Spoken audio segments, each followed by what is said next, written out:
real business owners. What I like about Jim is he's entrepreneurial, man. Yeah, Like that's why I I feel do like like that, we've too. stayed in all these exchanges over the years of Yeah. like him helping us with things, and then even looking at business projects with us is like he's an entrepreneurial mind more than anything, right? And so that's why we're doing stuff. Well, that's why together you now. started a collection agency in college. Right. You know what I mean? Like an entrepreneur's mind is an entrepreneur's mind, So that's no another matter tip. what. That's another tip. You know? When you're hiring an attorney, man, like if you're a businessman, like hire someone that's business minded. Yeah. Dude, if I wish everyone in America would start a small business. Yeah. Because then they all say, "Oh, I'm not," and it's true. I mean, it's not for everybody. I think it is, but it's like some people are just made to be employees for other people. Yeah. And that's sad. It's the truth. But it's the truth, and yeah. I'm grateful, right? Yeah. I need employees. Yeah. And I'm grateful for that. But I wish everyone had an owner's mentality, not the employee mentality. Everyone would be happier. Everyone would make more money. But it's not the way it goes. It's not the way it is. I would actually like it for the reason so that people could see how difficult it is.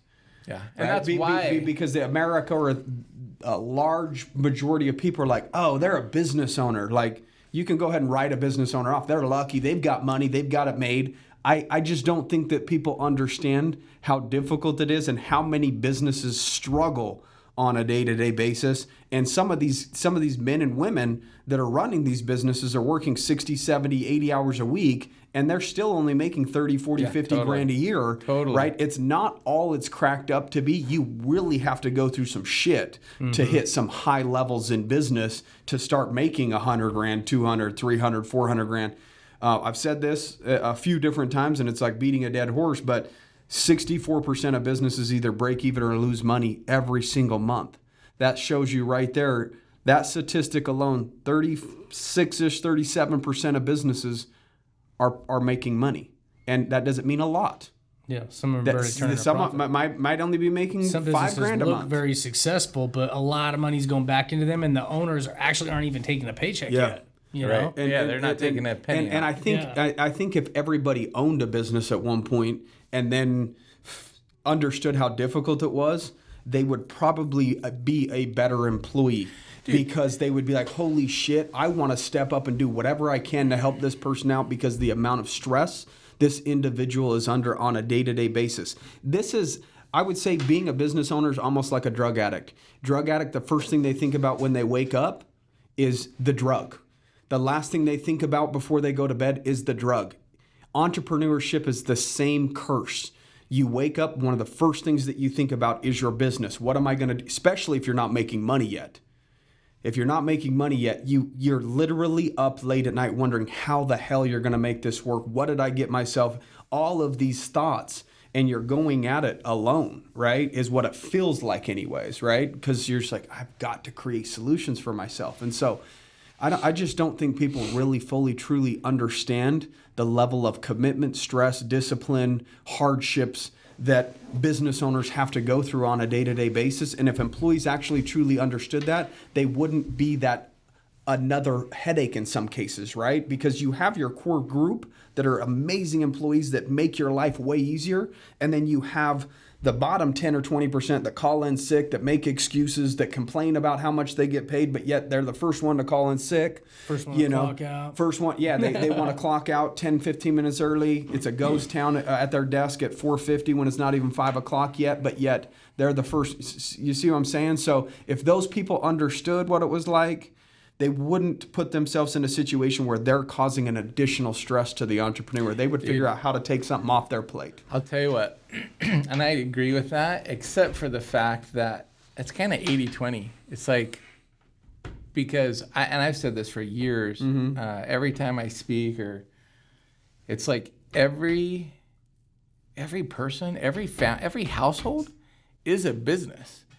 They are managing money coming in. They've got their income. They're managing their expenses. They're managing their utilities. Should be treated like a business, analyzed like a business. And that's the problem, right? It's like we all are little microcosms of small businesses.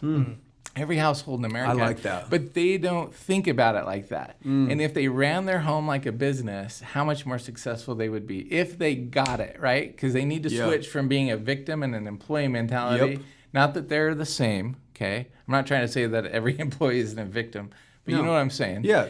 get And it. to being an owner. And it's like you own your processes, you own whatever revenue you've got coming into your household, you own it. Then you set your budget. And it goes back exactly what we were talking to you about before. Even it comes down to the envelope theory, Yeah. the envelope budget. That is owning. That's now you're a business owner. You're a household. You're running your household in a budget. You're starting to, you pay yourself, you put aside some savings, and now you're starting to accumulate wealth, right?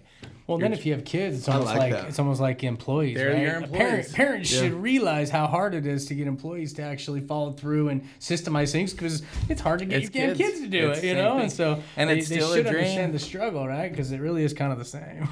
Dude, I like that a lot because it's a good analogy. at the end of the day, you I mean, there's only so long that you can run a business in the red before the business is out of business. Yeah. Right. In other words, if you run your house like a business and you're racking up credit card debt, doing all that, you know, you got $5,000 a month coming in, but you got, you know, months where 7 or 8 grand's going out, but you're sliding it on the credit card.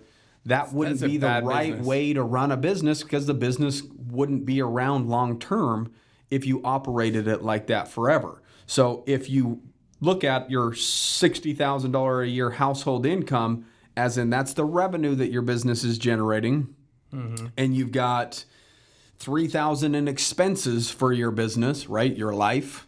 Then you've got $3,000 left to pay taxes, save, you know, put money aside for emergencies, vacations, whatever, investing, you know, all of those things. I really like that you brought that up like that because a lot of people They could should, use it should to relate do that. to their boss or their business that they work for if they're not a business owner. Yeah. Right? They should. You hope that they would, but it's just, I think a lot of it is just education, right? They don't, But nobody's educated. never heard them. it. Nobody's Yeah. educating them, but that's the truth. And I think a lot of the problems in our country could be alleviated if people started managing their lives like a business. Like, you know, not to get political, Yeah. but